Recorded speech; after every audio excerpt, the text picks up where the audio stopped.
আসসালামু আলাইকুম ভিউয়ার্স, আজকে আমরা দেখব কিভাবে একটা ওয়েবসাইটকে সার্চ কনসোলে অ্যাড করে। এই সার্চ কনসোলের পূর্ব নাম ছিল হচ্ছে ওয়েবমাস্টার টুল। ঠিক আছে, এটা হচ্ছে গুগলের একটা ফ্রি টুল। ঠিক আছে, তো এটার মাধ্যমে আমরা যেটা করব সেটা হচ্ছে একটা ওয়েবসাইটকে গুগল সার্চ কনসোলে অ্যাড করব। তো প্রথম প্রশ্ন আসতে পারে, আমরা কেন গুগল সার্চ কনসোলে অ্যাড করব বা কেন একটা ওয়েবসাইটকে গুগল সার্চ কনসোলে অ্যাড করতে হয় বা কেন অ্যাড করা প্রয়োজন। তো আমরা অধিকাংশ সময় কিন্তু আমরা সার্চ ইঞ্জিন যেটা ব্যবহার করি সেটা হচ্ছে গুগল, তাই তো? এবং এই গুগলে যারা সার্চ করছি, আমরা যারা সার্চ করছি একজন ভিজিটর হিসেবে বা একজন ইউজার হিসেবে, তো আমরা এই যে সার্চিং যে প্যাটার্নটা, এই সার্চিং প্যাটার্নটা যদি আমরা একটা টুলস এর মাধ্যমে অ্যাড করে রাখি, তাহলে সেই ওয়েবসাইটের পারফরম্যান্সটা অনেক ভালো হয়। আমি যদি খুব সহজ করে বলি, যে আমরা একটা ওয়েবসাইটে যখন গুগল সার্চ কনসোলে অ্যাড করে রাখবো, তখন আমাদের যে মেইন কিওয়ার্ড থাকবে একটা ওয়েবসাইটের, একজন ইউজার বা ভিজিটর যদি সেই কিওয়ার্ড গুলা দিয়ে সার্চ দেয়, তাহলে খুব সহজেই আমাদের সেই ওয়েবসাইটটা তার ডিসপ্লেতে আসবে। ঠিক আছে, ওকে। তো আমরা এটা কি করব, এই ওয়েবসাইটটা jobsolution4u.xyz, এই ওয়েবসাইটটা আমরা সার্চ কনসোলে অ্যাড করব। তো সার্চ কনসোলে অ্যাড করার জন্য আমাকে যেটা করতে হবে, এখানে হচ্ছে লিখতে হবে সার্চ কনসোল। ঠিক আছে, সার্চ কনসোল লিখলে এখানে দেখেন একটা অপশন আসছে, সেটা হচ্ছে গুগল সার্চ কনসোল। হ্যাঁ, এখানে আমি ক্লিক করব। ক্লিক করলে আমাকে এখানে বলবে স্টার্ট নাও। ঠিক আছে, স্টার্ট নাও এ গেলাম। স্টার্ট নাও এ যাওয়ার পরে আমাকে এরকম একটা ইন্টারফেস দিচ্ছে, কারণ পূর্বেই আমার হচ্ছে সার্চ কনসোল অ্যাকাউন্টটা ক্রিয়েট করা ছিল। তো আহ, যদি হচ্ছে আপনারা কেউ সার্চ কনসোল কিভাবে অ্যাকাউন্ট ক্রিয়েট করতে হয় এটা যদি জানতে চান, অবশ্যই আপনি আমার ভিডিওর নিচে কমেন্ট করে জানাবেন। তো আপনারা যখন প্রথম যখন এটা করতে যাবেন, তখন হচ্ছে স্টার্ট নামে ক্লিক করার পরে আপনার একটা অপশন দিবে যে আপনি কোন মেইল অ্যাড্রেস দিয়ে, অর্থাৎ মেইল অ্যাড্রেস এখানে হচ্ছে ইউজ করতে হবে জিমেল অ্যাড্রেসটা। ওকে, তো কোন জিমেল অ্যাড্রেসটা দিয়ে আপনি এই সার্চ কনসোল অ্যাকাউন্টটা তৈরি করতে যাচ্ছেন, তো জিমেলটা দেওয়ার পরে আপনার হচ্ছে এইখানে এই অপশনটা আসবে, এরকম অপশন আসবে। ঠিক আছে, ওকে, আমি এটা ক্যান্সেল করে রাখছি। আচ্ছা, এখন আমাদের যেটা কাজ হচ্ছে সেটা হচ্ছে প্রপার্টি অ্যাড করতে হবে। ঠিক আছে, তো প্রপার্টি অ্যাড করার জন্য আমরা কি করব, এই যে দেখুন এখানে একটা অ্যারো আছে। ঠিক আছে, অ্যারোতে ক্লিক করলে অ্যাড প্রপার্টি, অ্যাড প্রপার্টিতে আমরা ক্লিক করলাম। অ্যাড প্রপার্টিতে আসার পরে এখানে হচ্ছে দুইটা অপশন, একটা আমরা দেখতে পাই ডোমেইন প্রপার্টি, মানে ডোমেইন সিস্টেমে কাজ করে, আর একটা হচ্ছে ইউআরএল প্রিফিক্সে কাজ করে। ঠিক আছে, তো দুইটার মধ্যে পার্থক্য কি? দুইটার মধ্যে পার্থক্য হচ্ছে এইটা, আপনি যখন ডোমেইনটা অ্যাড করবেন, এই ডোমেইনের যে প্যাটার্ন, এখানে যখন আপনি শুধুমাত্র ডোমেইনটা অ্যাড করবেন, তখন এই ডোমেইনের বিভিন্ন ধরনের সাবডোমেইন থাকতে পারে, বিভিন্ন ধরনের প্যাচ ফাইল থাকতে পারে, বিভিন্ন ধরনের ফোল্ডার থাকতে পারে, সবগুলাকেই আপনি এইখান থেকে অ্যাক্সেস করতে পারবেন যদি এইটার মাধ্যমে সেট করা হয়। আর যদি ইউআরএল প্রিফিক্স এর মাধ্যমে করেন, তাহলে কি হচ্ছে, শুধুমাত্র আপনি যে ইউআরএলটা দিবেন সেই ইউআরএলটার বিভিন্ন তথ্যাদি আপনি জানতে পারবেন। আমি যদি আরো সহজ করে বলি, তাহলে বিষয়টা এরকম দাঁড়ায় যে ধরে নেন আপনার একটা ওয়েবসাইট আছে যে yourname.com। ঠিক আছে, তো yourname.com এর দেখা যাচ্ছে বিভিন্ন ধরনের ফোল্ডার থাকতে পারে, যেমন হচ্ছে আহ ইওর নেম। আচ্ছা, আমি একটু এটাকে আপনাকে আপনাদেরকে একটু বুঝিয়ে দিই, তাহলে আপনাদের সুবিধা হবে। আহ, okay, আচ্ছা, যদি আমরা ডোমেইন প্রপার্টিটা ইউজ করি তাহলে কি হবে? হ্যাঁ, okay, আচ্ছা, যদি আমরা ডোমেইন প্রপার্টি ইউজ করি, যেমন আমি হচ্ছে আমার ডোমেইনটা লিখছি towkir.info। ওকে, এবং এইটার সঙ্গে, অর্থাৎ আমি যদি ডোমেইন প্যাটার্ন অ্যাড করি, তাহলে কি কি আসতে পারে, যেমন এরকম একটা হতে পারে যে একটা সাবডোমেইন, হ্যাঁ, সাইট ডট ইনফো। ঠিক আছে, আমরা যদি এইখানে শুধুমাত্র এই ডোমেইনটা অ্যাড করি, তাহলে কি হবে, আমার বিভিন্ন ধরনের সাবডোমেইন এখানে অটোমেটিক কি হয়ে যাবে, রেজিস্টার হয়ে যাবে, যেটা আমরা এখান থেকে অ্যাক্সেস করতে পারবো।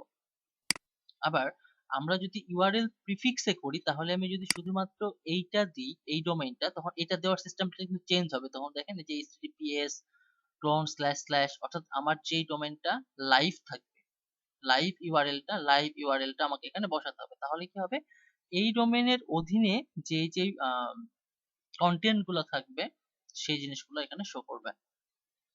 আমি যদি এটাকে আরো সহজ করে বোঝাই দিই, তাহলে আমরা আরেকটা হচ্ছে এটা আমরা হচ্ছে আপাতত ক্যান্সেল করি, যে দুইটার পার্ট কি আমরা যদি দেখাই, বা এটাকে আমরা ওপেনই রাখলাম, অ্যাড প্রপার্টি ওপেন থাকলো।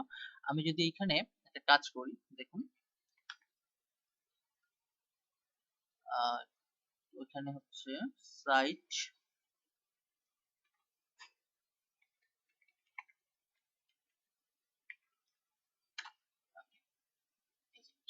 এখানে জিনিস দেখুন সেটা হচ্ছে সাইট, আমরা হচ্ছে এখানে আমরা দেখতে পারি যে কয়টা আসলে লিংক ইন্ডেক্স হয়েছে। হ্যাঁ, আচ্ছা আমরা এখানে আরেকটা কাজ করতে পারি, এখানে আমরা আরেকটা ডোমেইন ইউজ করতে পারি, ওইখানে হচ্ছে অনেকগুলো ইন্ডেক্স করা আছে, এখানে 60টা ইন্ডেক্স দেখাচ্ছে, তাই তো?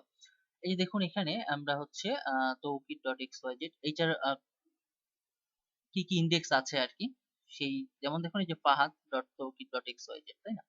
এইটা কিন্তু হচ্ছে সাবডোমেন, অর্থাৎ Toukir dot X Y Z এর কিন্তু সাবডোমেন হচ্ছে Fahad dot Toukir dot X Y Z, এটা কিন্তু অটোমেটিক চলে আসছে। ক্লিয়ার? কারণটা কি? কারণটা হচ্ছে এইখানে যদি আমরা যাই, এখানে একটা ডোমেইন প্যাটার্ন, একটা হচ্ছে ইউআরএল প্রিফিক্স। হ্যাঁ, তো এখানে যদি আমরা যাই, এখানে ক্লিক করলে দেখেন এখানে কি আছে, ডোমেইন প্রপার্টি, তাই না? আচ্ছা, তো এই জন্য এই বিষয়গুলো এই যে এখানে আসছে এরকম, যে এই যে সাবডোমেন গুলো কিন্তু অটোমেটিক চলে আসছে, ঠিক আছে? তারপরে এই যে কি বলে, আমি যদি আরেকটু দেখাই আরো আছে কিনা দেখতে হবে এইভাবে। তো এই যে যেমন দেখুন jobs dot Toukir dot X Y Z, এটা কিন্তু একটা সাবডোমেন, সাবডোমেনটা কিন্তু অটোমেটিক রেজিস্টার হয়ে গেছে এবং ইন্ডেক্স হয়ে গেছে, তাই না?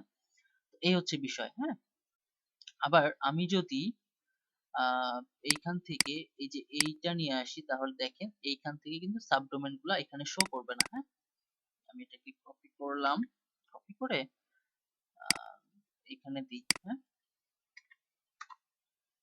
দেখুন এইখানে শুধুমাত্র যেই ওয়েবসাইটটা, এই ওয়েবসাইটের লিঙ্কটাই, ঠিক আছে? এখানে কিন্তু কোনো সাবডোমেন কিন্তু শো করেনি, ঠিক আছে? এই হচ্ছে বিষয়। তো আমরা আসলে কোনটা করব, আমরা আসলে ডোমেইনের যে ইয়াটা অপশনটা আছে এটা ইউজ করব। ইউআরএল প্রিফিক্স দেখা যাচ্ছে যে নির্দিষ্ট কোনো ওয়েবসাইট, সেই ওয়েবসাইটে দেখা যাচ্ছে কোনো সাবডোমেইন আমরা আসলে ইন্ডেক্স করাইতে চাচ্ছি না, বা অন্যান্য কোনো প্যাচ ফাইল ইন্ডেক্স যদি আমরা করাইতে না চাই, বা আমরা যদি কোনো ফোল্ডার ইন্ডেক্স করাইতে না চাই, তাহলে দেখা যাচ্ছে যে আমরা ইউআরএল প্রিফিক্সটা ইউজ করি। তো আজকের ভিডিওতে আমরা দেখব যে ডোমেইনটাকে, অর্থাৎ ডোমেইন প্যাটার্নে আমরা কিভাবে একটা ওয়েবসাইটকে ইন্ডেক্স করাইতে পারি। হ্যাঁ, এই ক্ষেত্রে কিন্তু তার এক্সাম্পল মানে এখানে দেওয়াই আছে যে আসলে কিভাবে আমরা ডোমেইনটা বসাবো, এখানে শুধুমাত্র ডোমেইনের নেম এবং এক্সটেনশন। তো সেই ক্ষেত্রে আমার এখানে ডোমেইনের নাম যেটা জব সলিউশন ফর ইউ, এটা ডোমেইন নেম, আর হচ্ছে ডট এক্স ওয়াই জেড হচ্ছে এক্সটেনশন। এটাকে আমরা কপি করলাম, কপি করার পরে আমরা এটা এখানে কি করবো বলেন তো, এটাকে আমরা পেস্ট করে দিলাম, ঠিক আছে? এই হচ্ছে, এটাই হচ্ছে প্যাটার্ন। আমরা কিন্তু এইচটিটিপি বা এইচটিটিপিএস ক্লন স্ল্যাশ স্ল্যাশ এগুলো লেখার প্রয়োজন নাই এখানে। হ্যাঁ, ওকে। আচ্ছা, এখানে আমরা কন্টিনিউ এ ক্লিক করলাম, কন্টিনিউ ক্লিক করলে এখানে verifying property job suggestion for you dot X Y Z এটা শো হবে। এবং এইখানে একটা যে বিষয়টা সেটা হচ্ছে যে আমাকে এখানে বলছে কপি দ্য টেক্সট অর্থাৎ TXT record below into the DNS configuration for job solution for you dot X Y Z, এটা হচ্ছে আমার ডোমেইন। আচ্ছা, এখন এই যে এই কোডটা, এই কোডটাকে আমরা আসলে সেট করব কোথায়? এই কোডটাকে আমরা সি প্যানেলে যেও, অর্থাৎ যেখানে হোস্টিং আছে সেখানে যেও আমরা সেট করতে পারি। আবার আমাদের যেখানে কি বলে এটাকে, ডোমেইন আছে যেখানে, সেখানেও কিন্তু আমরা এটাকে অ্যাড করতে পারি। তো যাদের আসলে ব্লগার ওয়েবসাইট বা যাদের আসলে সি প্যানেল নাই, ঠিক আছে, সি প্যানেল ছাড়াও দেখা যাচ্ছে অনেক ধরনের আমরা ওয়েবসাইট ব্লগ স্পট দিয়ে করতে পারি। তো সেই ক্ষেত্রে আমরা কি করব, আমাদের সি প্যানেল নাই, সেক্ষেত্রে আমরা কি করব, এটাকে আমরা কপি করে নিলাম। কপি করে নেওয়ার পরে এই যে job solution for you dot X Y Z, এইটা যেখানে আছে, এই ডোমেইনটা যেখানে আছে সেখানে আমার যাইতে হবে, ঠিক আছে? ওকে, আমরা সেখানে গেলাম, যাওয়ার পরে এই যেখানে চলে আসছি এবং দেখেন এই যে job solution for you dot X Y Z, আমি মূলত এই আহ, যেটা ইউজ করছি ডোমেইন সাইড, এটা হচ্ছে নেম চিপ, ঠিক আছে? ওকে, আমরা এখানে যে ম্যানেজে ক্লিক করব, আমি কিন্তু এটা সেট করা দেখাচ্ছি কিভাবে ডোমেইনে সেট করে, ঠিক আছে? হোস্টিং এ না, কিভাবে ডোমেইনে সেট করে। অ্যাডভান্স ডিএনএস এ যাব, অ্যাডভান্স ডিএনএস এ যাবার পরে এইখানে আমরা add record, add new record, এখানে ক্লিক করব। করার পরে আমরা চলে যাব টিএক্সটি রেকর্ড, ঠিক আছে? এখানে হোস্টে আমরা দিব এট দ্য রেট অফ, এখানে ভ্যালুতে যেটা কপি করছিলাম, হ্যাঁ কোনটা কপি করছিলাম বলেন তো? কপি করছিলাম হচ্ছে এইটা, ঠিক আছে? এই যে এইটা কপি করছি। হ্যাঁ, আচ্ছা, এখন এখানে পেস্ট করলাম, করার পরে এই যে এখানে হচ্ছে চেক মার্ক আছে, এটাতে আমরা চেক করে দিলাম। ঠিক আছে, একটু সময় নিবে। ওকে, এটা হয়ে গেছে। ঠিক আছে, চেক মার্ক দিয়েছি, হয়ে গেছে। আচ্ছা, এখন আমাদের কাজ হচ্ছে, আমরা তো এটা এখানে সেট করলাম তাই না? সেট করার পরে আমাদের যে কাজটা সেটা হচ্ছে এখান থেকে এটাকে ভেরিফাই করতে হবে। অনেক সময় দেখা যাচ্ছে যে এইটা ভেরিফাই হইতে 10 মিনিট, 15 মিনিট, কোনো কোনো ক্ষেত্রে 1 ঘন্টাও সময় লাগে। হ্যাঁ, সেই ক্ষেত্রে আমরা ভেরিফাই লেটার এই অপশনটা দিয়ে রাখতে পারি। তো আমি যেহেতু এখনই করলাম, আচ্ছা আমি একটু ট্রাই করে দেখি যে আসলে ভেরিফাই হয় কিনা। হ্যাঁ, অনেক ক্ষেত্রে দেখা যাচ্ছে যে আম, সঙ্গে সঙ্গেই হয়ে যায়। তো আমরা দেখি ভেরিফাই করি। চেকিং ভেরিফিকেশন, দেখুন ওনারশিপ ভেরিফাইড। ঠিক আছে, ডোমেইন নেম প্রোভাইডার, এই যে ভেরিফাইড হয়ে গেছে। এখন এখানে আমাদের যুক্ত হয়ে যাবে, আমরা ডানে ক্লিক করি। ওকে, এখন এখানে যাই, দেখেন এই যে job solution for you dot X Y Z, এটা কিন্তু অ্যাড হয়ে গেছে। তো মূলত এইভাবে করে আমরা কি করতে পারি, এখানে কোনো ডাটা এখন শো করবে না, কিছুটা সময় লাগবে। ঠিক আছে, তো এইভাবে করে কিন্তু আমরা একটা ডোমেইনকে সার্চ কনসোলে অ্যাড করতে পারি। ঠিক আছে, আমরা প্যাটার্ন দেখলাম একটা, অর্থাৎ একটা নিয়ম দেখলাম। এর পরের কোনো ভিডিওতে আমরা ইউআরএল প্রিফিক্স এইটা নিয়ে আমরা আলোচনা করব। সেই পর্যন্ত সবাই ভালো থাকবেন, আল্লাহ হাফেজ।